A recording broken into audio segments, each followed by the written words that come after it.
Hello students, कैसे हो आप सब। उम्मीद करता हूं अच्छे होंगे। आज हम लोग जो कोलिगेटिव प्रॉपर्टी शुरू किया था, अणुसंख्यक गुण शुरू किया था हम लोगों ने, उसके 4 जो टाइप्स थे उसमें से चौथा टाइप्स के बारे में आज पढ़ेंगे, जिसे परासरण दाब कहते हैं, ऑस्मोटिक प्रेशर। तो कलम कॉपी लेके बैठ जाइए और शुरू होइए, हमारे साथ ही लिखते चलिए ताकि बाद में ज्यादा समस्या न हो। टॉपिक का नाम है परासरण दाब। इस टॉपिक को शुरू करने से पहले एक दो छोटी छोटी बातों पर विचार करते हैं। अगर आप कभी आज ही मान लीजिए मार्केट जाए तो गाजर या मूली खरीद के लाए, खाने के लिए नहीं, उसे रख देना। नेक्स्ट डे, दूसरे दिन आप उसको देखिए, जो गाजर आपने खरीद के लाया था उसकी तुलना में दूसरे दिन वो मुलायम हो गया है। थोड़ा पतला भी हो सकता है लेकिन मुलायम तो निश्चित रूप से हो गया है। क्या करिए कि कुछ देर के लिए पुनः उसको पानी में डाल दीजिए, देखिएगा वो फिर हार्ड हो जाएगा, फिर पहले जैसा हो जाएगा, जैसे मानो कि बिल्कुल ताजा अभी जो है खेत में से निकाल करके लाया गया। जब ये घटना आपको मैं बोल रहा हूं तब आपके जहन में एक बात आ रही होगी। आपने अक्सर देखा है सब्जी बेचने वाले लोगों को कि वो अपने सब्जी पे, फल पे पानी का छिड़काव करते रहते हैं, हमेशा पानी छींटते रहते हैं। अब आपको समझ में आना चाहिए कि उस पानी छिड़कने के पीछे का वैज्ञानिक रीजन क्या हो सकता है। दूसरा आपको मैं एक एग्जांपल और बता रहा हूं। आजकल आम का दिन है, कच्चा आम को काटिए और काट करके क्या कीजिए, उसको नमक पानी के घोल में डाल दीजिए। आप देखेंगे कि आम का जो कटा हुआ हिस्सा है वो सिकुड़ गया है। अब आपके मन में चल रहा होगा कि आखिर इसके पीछे का रीजन क्या है, तो वो सब बात करेंगे आज हम लोग इस टॉपिक के अंतर्गत। उसके पहले एक और बात, आपने बड़े बड़े ट्री देखे हैं, पेड़ देखे हैं, पेड़ के फूल पत्तियों के पास पानी जाता है तो जमीन से पेड़ पानी खींचता है, उतनी ऊंचाई तक कैसे पहुंच जाता है पानी। आखिर कौन, वहां कोई तो ऐसा तो नहीं कि मोटर किसने लगाया है, पेड़ के अंदर मोटर लगा है क्या? बिल्कुल नहीं। लेकिन उतनी ऊंचाई तक पानी कैसे जाता है आपको अंदाजा है? कैलिफोर्निया में जो रेडवुड्स होते हैं, का जो ट्री होता है रेडवुड्स का, वो लगभग 120 मीटर ऊंचाई तक का हो सकता है, मतलब समझिए लगभग 400 फीट के आसपास। तो जड़ से 400 फीट तक का पानी कैसे जाएगा, वो भी बिना किसी मोटर के।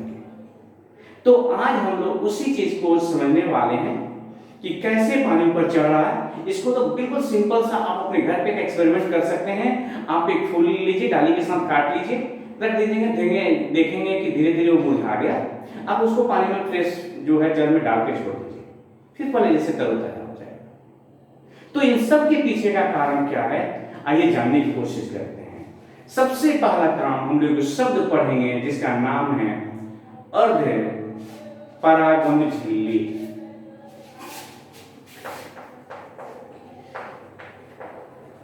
Semi permeable membrane.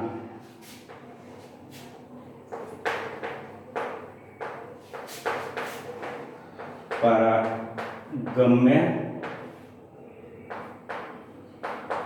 झिल्ली। क्या है अर्धपरागम्य झिल्ली? तो अर्धपरागम्य झिल्ली का मतलब है कि इसको सिलेक्टिव परमेबल मेम्ब्रेन भी कहते हैं। एक ऐसी झिल्ली जिससे कुछ पदार्थ आर पार आए जाए और कुछ पदार्थ को सिलेक्टिवली, कुछ पदार्थ को झिल्ली रोक दे। अगर ऐसा कोई झिल्ली है तो उसका नाम है अर्धपरागम्य झिल्ली। उदाहरण के लिए आप चाय बनाते हैं, चाय बनाने के लिए जो छानते हैं तो चाय पत्ती जो है छन जाता है और चाय आपके कप में चला जाता है। वो एक अर्धपरागम्य झिल्ली की तरह काज कर रहा है। आपके पास अगर कॉटन का सूती का कपड़ा है, अगर पानी में बालू मिल गया है और उसको छान दीजिए तो सारा जो बालू है वो छन जाएगा, कपड़े में रह जाएगा और पानी जो है आपके पात्र में चला जाएगा। तो कपड़ा अर्धपरागम झिल्ली की तरह कार्य करता है।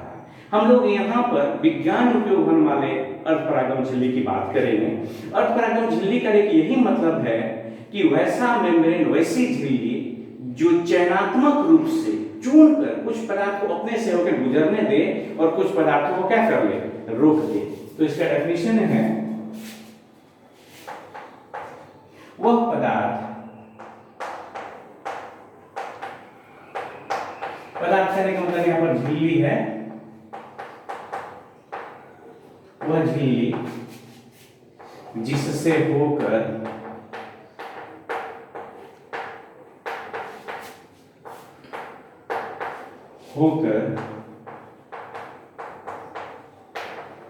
विलायक के अणु, विलायक के कण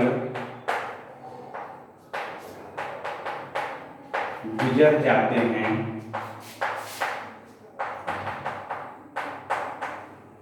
लेकिन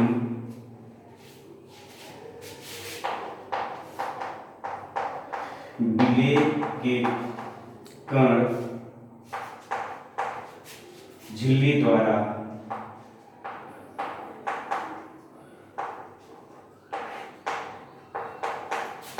रोक लिए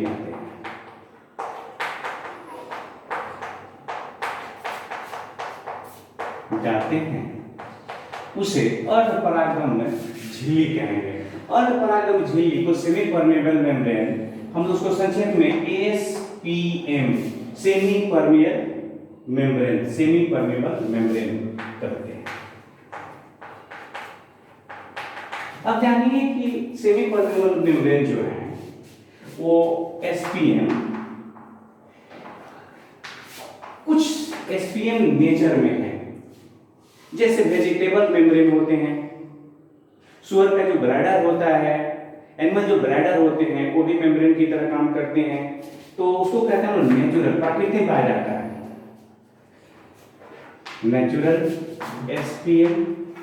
और कुछ जो एसपीएम होते हैं वो मानव निर्मित होते हैं, जैसे सेलोफेन, इसको कहते हैं आर्टिफिशियल एसपीएम। हम लोग का टॉपिक एसपीएम नहीं है, लेकिन एसपीएम की बहुत जरूरत है, आप इसके रूप में आप कह सकते हैं, जैसे सेलोफेन,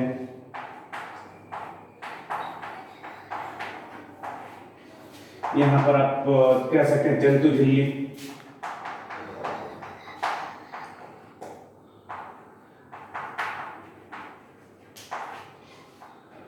वेजिटेबल्स झिल्ली वगैरह भी आते हैं इसके अंतर्गत, इसी बहुत सारे हैं। तो आपको समझना है सेमी परमेबल मेम्ब्रेन एसपीएम क्या है।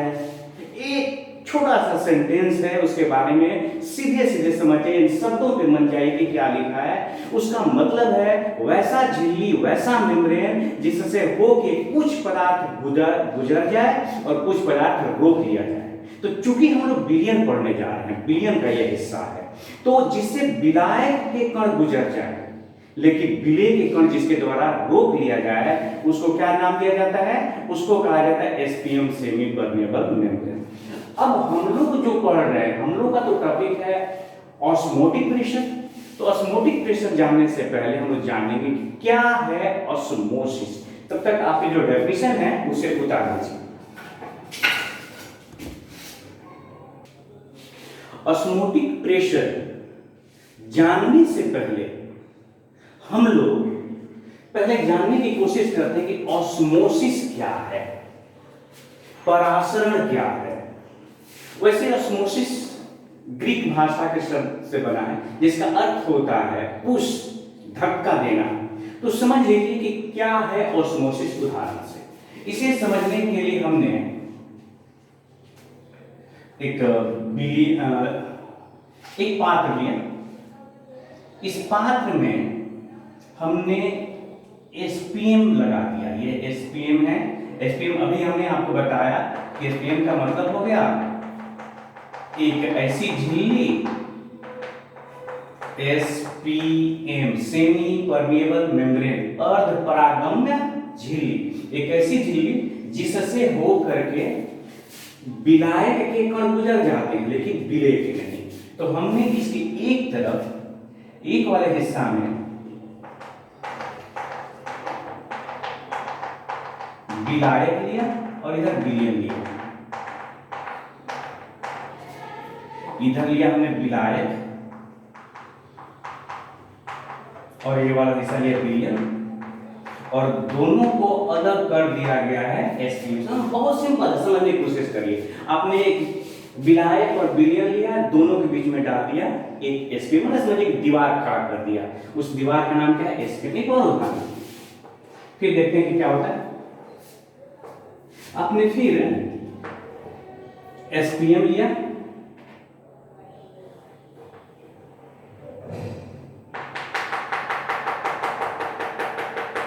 ये है एसपीएम। इस बार दोनों तरफ विलयन लिया, लेकिन ध्यान रहे इधर है तनु विलयन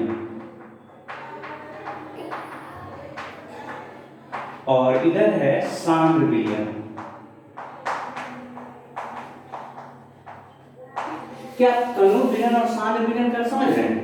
तनु विलयन में डाइल्यूट सॉल्यूशन, वह विलयन जिसमें जल की मात्रा ज्यादा है, पतला, उसको कर सकते पतला घोल। सांद्र विलयन में गाढ़ा घोल, जिसमें जो विलेय है वो ज्यादा मात्रा में। इधर पतला घोल है और इधर गाढ़ा घोल। तनु विलयन है और सांद्र विलयन है, और अलग किसी से कर दिया गया। ध्यान रखिए एसपीएम से, ये होना जरूरी है, तो ही हम लोग समझ पाएंगे कि क्या है पराशर। तो सुनिए, सुनने से पहले देखिए क्या होता है। ये जो तनु विलयन और यहाँ पर विलायक और विलयन है, तो विलायक के कण एसपीएम से होकर गुजर जाते हैं विलयन। किसके कण है ये? तो विलायक के कण। जैसे विलायक और विलयन के बीच में एसपीएम डाला जाता है, तो प्रयोग से पता चलता है कि विलायक के कण एसपीएम से होकर, इधर से विलायक के कण जो होते हैं ना, इधर सब निकल करके जाने लगते हैं विलायक। इस क्रिया का नाम है ऑस्मोसिस। तनु विलयन और जब सांद्र विलयन को अलग कर दिया गया, तो भी सेम पैटर्न आपको देखने को मिलता है कि तनु विलयन से विलायक के कण सांद्र विलयन की तरफ गमन करने लगते हैं। ध्यान रखिएगा, विलायक के कण। और इस क्रिया का नाम क्या है? परासरण। तो बिल्कुल सिंपल है, परिभाषा सुनो क्या है। विलायक और विलयन को जब एसपीएम से अलग कर दिया जाता है, तो विलायक के कण स्वतः ही विलयन की ओर गमन करने लगते हैं, एसपीएम से होकर इस क्रिया को परासरण करते हैं। आप इसी चीज को यहां से भी डिफाइन कर सकते हैं कि तनु विलयन और सांद्र विलयन को जब एसपीएम से अलग कर देते हैं, तो तनु विलयन से विलायक के कण एसपीएम से होकर स्वतः ही गुजरने लगता है सांद्र विलयन की ओर। इस क्रिया का नाम है ऑस्मोसिस। माने ऑस्मोसिस का मतलब है कि विलायक के कण का विलयन की ओर गमन करना। किससे होकर? एसपीएम से होकर। तो आप लिख सकते हैं, जब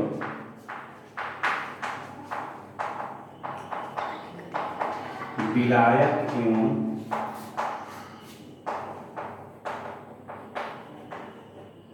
विलयन को एक एसपीएम से अलग करते हैं, तो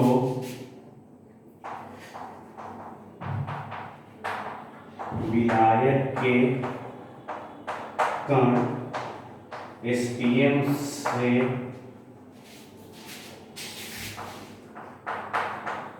होकर स्वतः ही विलयन की ओर गमन करने लगता है।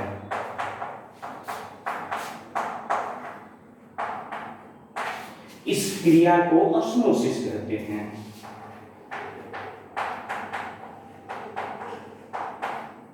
क्रिया को ऑस्मोसिस में परासरण करते हैं।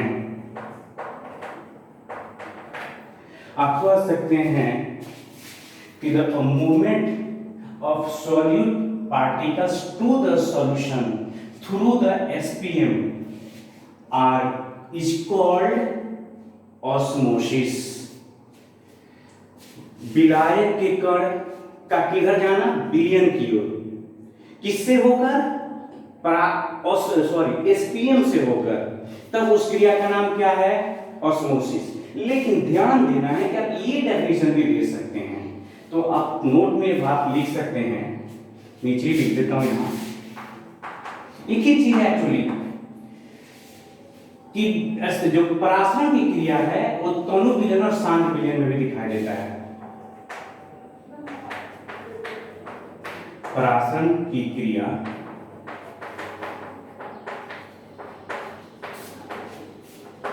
तनु विलयन एवं सांद्र विलयन को भी एसपीएम से अलग करने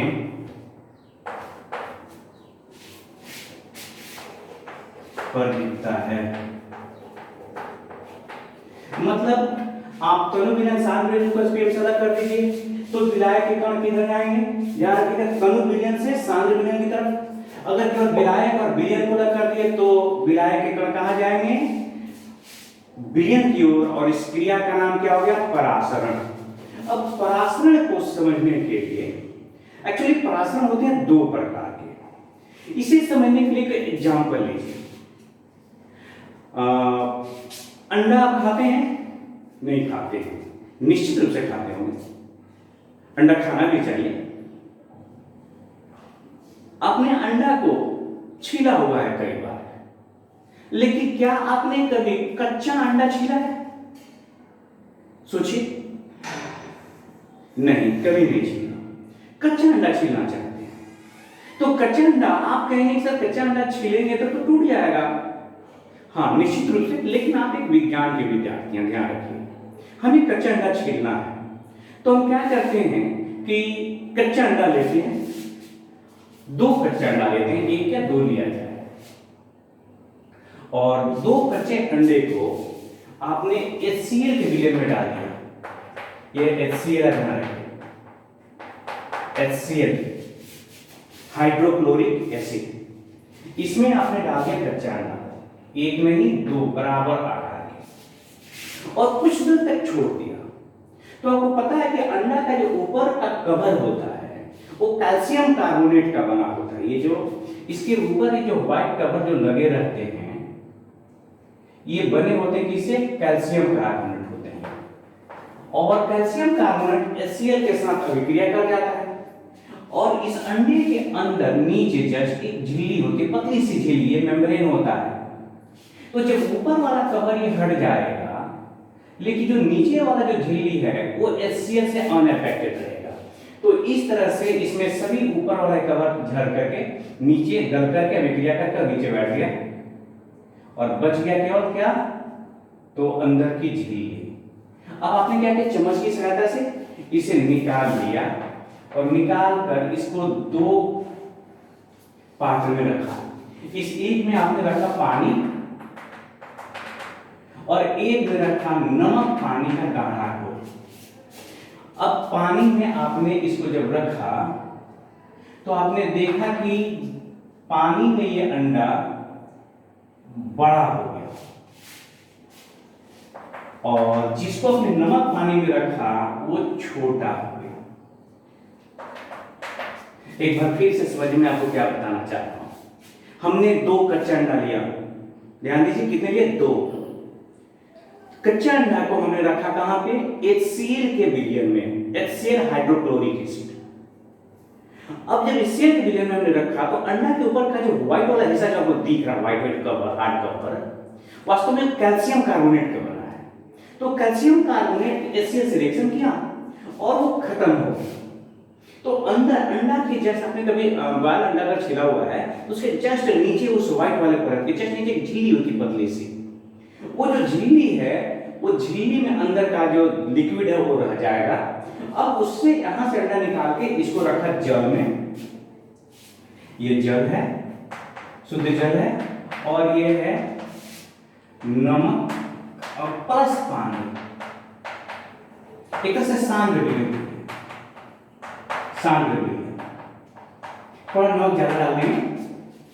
तो जिसको आपने जल में रखा वो अंडा फैल गया, उसमें स्वेलिंग हो गई। हुआ क्या कि यह अंडा बाहर से पानी खींच लिया,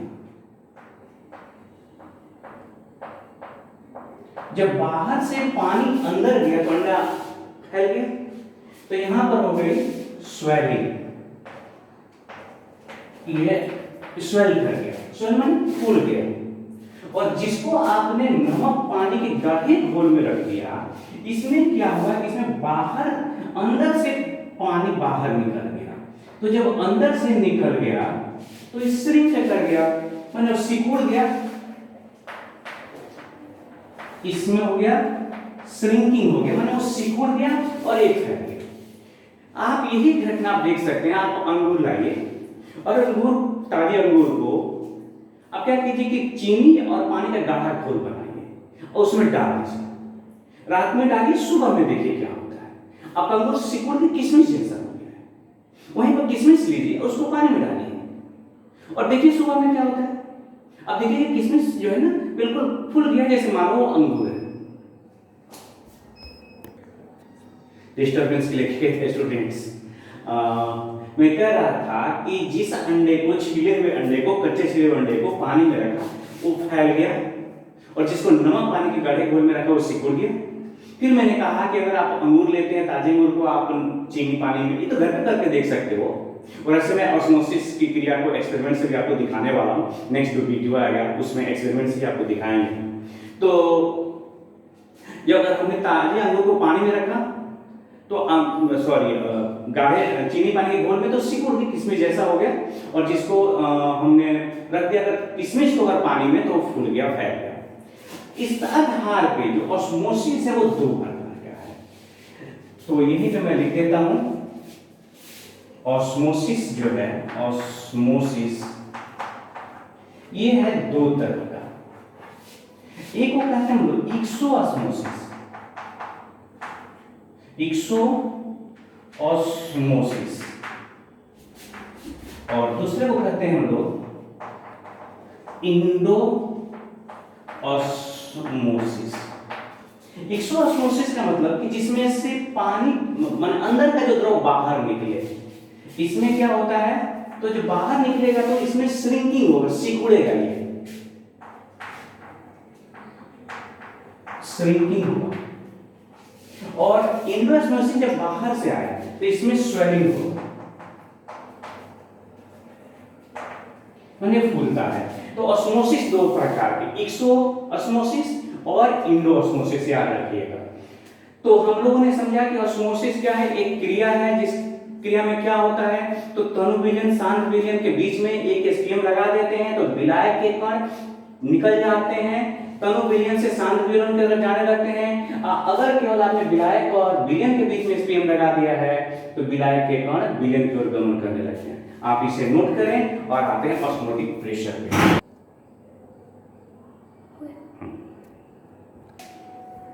आइए समझते हैं कि क्या है परासरण दाब, ऑस्मोटिक प्रेशर किसे कहते हैं। तो ऑस्मोटिक प्रेशर को समझने से पहले आप यह बताइए कि हमने शुरू में कहा इस वीडियो के कि जब आप गाजर खरीद के लाते हैं और आप छोड़ देते हैं 5 घंटा, 10 घंटा, 15 घंटा के लिए, तो गाजर मुलायम हो जाता है, सख्त हो जाता है, और जब पुनः उसको पानी में डाल देते हैं तो फिर वो हार्ड हो जाता है, तरोताजा हो जाता है।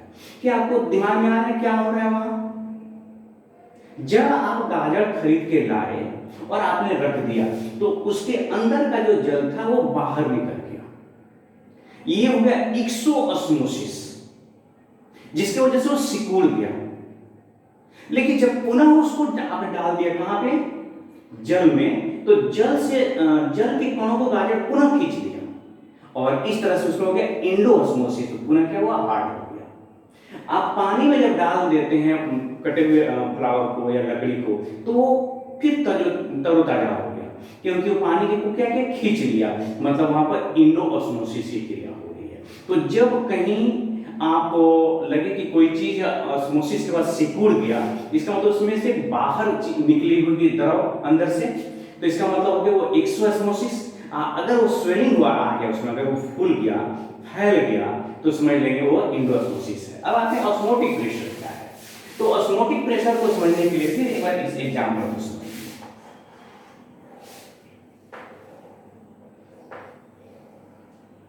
ये एसपीएम है,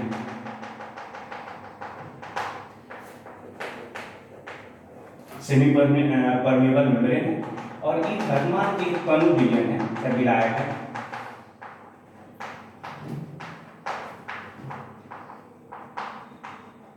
या विलायक, और इधर जो है आप समझ लेंगे सांद्र विलयन है, विलयन है या सांद्र विलयन।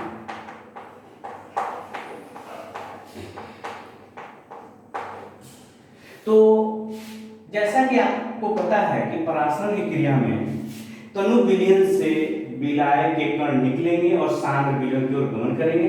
अगर केवल आपने विलायक और विलयन ही ले लिया, विलायक या तनु विलयन, अगर आपने केवल विलायक और विलयन लिया तो विलायक के कण विलयन की तरफ जाएंगे।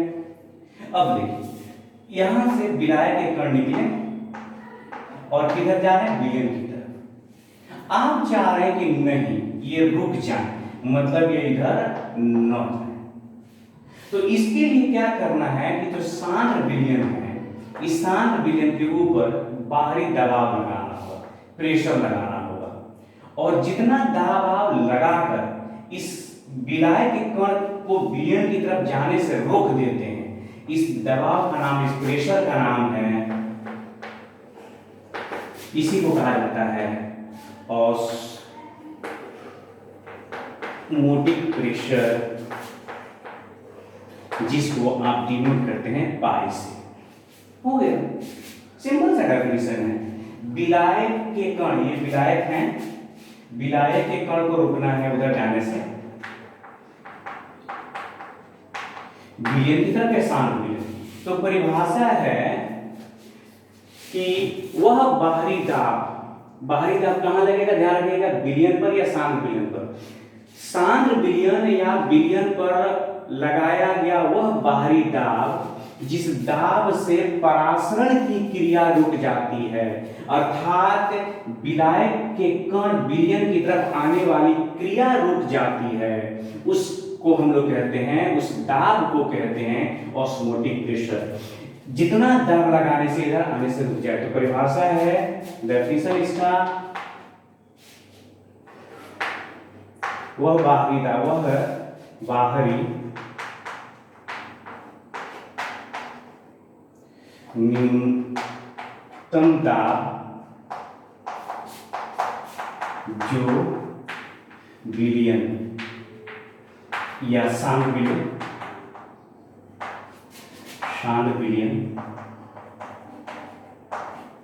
जो विलयन या सांद्र विलयन पर लगकर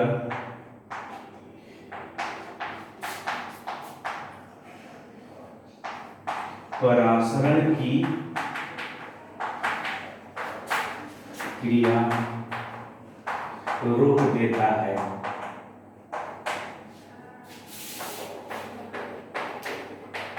उस दाब को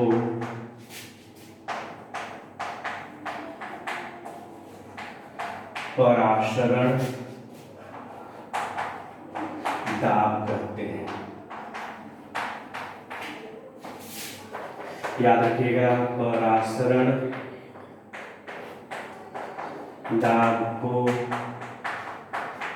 पाई से सूचित किया जाता है। तो बहुत सिंपल सा है, परासरण की क्रिया रोकना है, ध्यान रखिए, to stop the osmosis, that minimum external pressure which exert on the solution or a comb solution is called osmotic pressure. विलयन पे या सांद्र विलयन पर लगाए जाने वाला वह बाहरी न्यूनतम दाब जिससे प्रासरण की क्रिया क्या हो जाए, रुक जाए। सिंपल सा है, प्रासरण की क्रिया रोक देना है, जितना दाब लगाने से रुक जाएगा उसका नाम क्या होगा, ऑस्मोटिक प्रेशर। अब हम लोग ऑस्मोटिक प्रेशर के गणितीय व्यंजक जानना चाहते हैं, आप इसे नोट करें।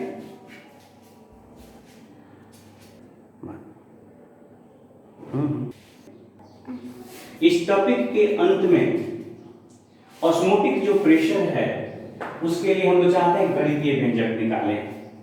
तो गणितीय व्यंजक निकालने से पहले अन्य दूसरे कोरिलेटिव प्रॉपर्टी की तरह, अनुसंख्यक गुण की तरह आप यह जानिए कि ऑस्मोटिक प्रेशर भी जो विलयन का जो मोलर सांद्रण होता है उसी के समानुपाती होता है। हाँ, यह ताप के भी समानुपाती होता है केल्विन में। तो एक लाइन लिखना होगा, परासरण दाब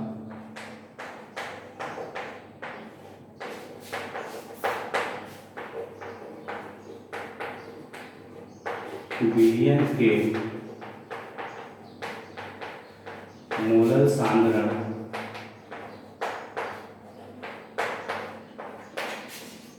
एवं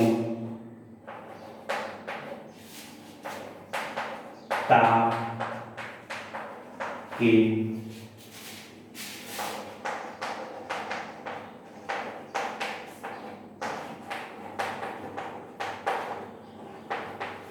याद रखिएगा, प्रासंगिक विलयन के जो मोलर सांद्रण है, कॉन्सेंट्रेशन है, उसके और ताप के क्या होता है, समानुपाती होता है। तो इसलिए आप लिख सकते हैं पाई समानुपाती सी मोलर सांद्रण, और यही पाई आप कह रहे हैं कि टी के भी कंबाइन कर दिया, पाई समानुपाती क्या हो गया, सी। अब हम लोग क्या करते हैं, समानुपाती का चिन्ह हटाएंगे और एक नियतांक करते हैं। तो पाई बराबर सी आर टी, जहां आर जो है यह विलयन नियतांक कहलाता है और इसका मान गैस नियतांक पी वी बराबर एन आर टी वाला सूत्र याद है ना आपको, वही है ये, जहां आर विलयन नियतांक है, विलयन समानुपाती नियतांक है जिसका मान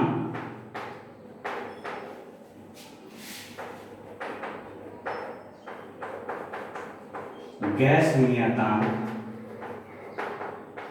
यूनिवर्सल गैस कांस्टेंट कहते हैं आपको, आर को, नियतांक के बराबर होता है। माने आप यूं समझ लीजिए कि आप पाई बराबर सी आर टी लिखे हैं, उसमें से आर वो गैस कांस्टेंट ही है। अब देखिए थोड़ा सा दो लाइन, चूंकि C बराबर एन बाई वी, हम यहाँ N2 कर देते हैं, हमेशा विलय के जो मोल होते हैं हम लोगों ने उसको N2 माना है। यहाँ पर लिख सकते हैं जहां C बराबर N2 इक्वल टू विलय का मोल है और V क्या है, तब विलयन का आयतन।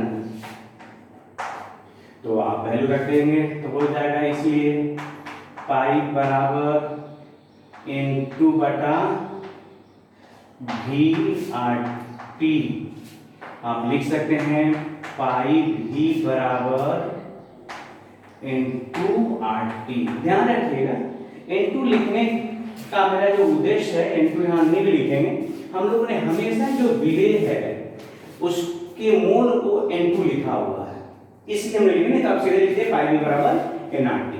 इसको 1/2 इक्वेशन कहते हैं। ये जो समीकरण आया इसे 1/2 इक्वेशन कहते हैं। और इस तरह से जो परासरण दाब है समाप्त होता है। आपने इसमें बस बहुत छोटा टॉपिक है, 2-3 चीजों को सीखा आपने। एक पारा एसपीएम क्या है, अर्ध परागम झिल्ली, तो जिससे हो करके कुछ पदार्थ गुजर जाए और कुछ पदार्थ को रोक ले, वो एसपीएम कहलाता है। फिर एक दूसरा शब्द हम लोगों ने सीखा परासरण, तो 2 विलयनों को अलग अलग सांद्रता वाले या विलायक और विलयन को जब एसपीएम से अलग कर देते हैं तो विलायक के कण धीरे धीरे गुजर के कहां चले जाते हैं, विलयन में, और इस क्रिया का नाम क्या हो जाता है, ऑस्मोसिस।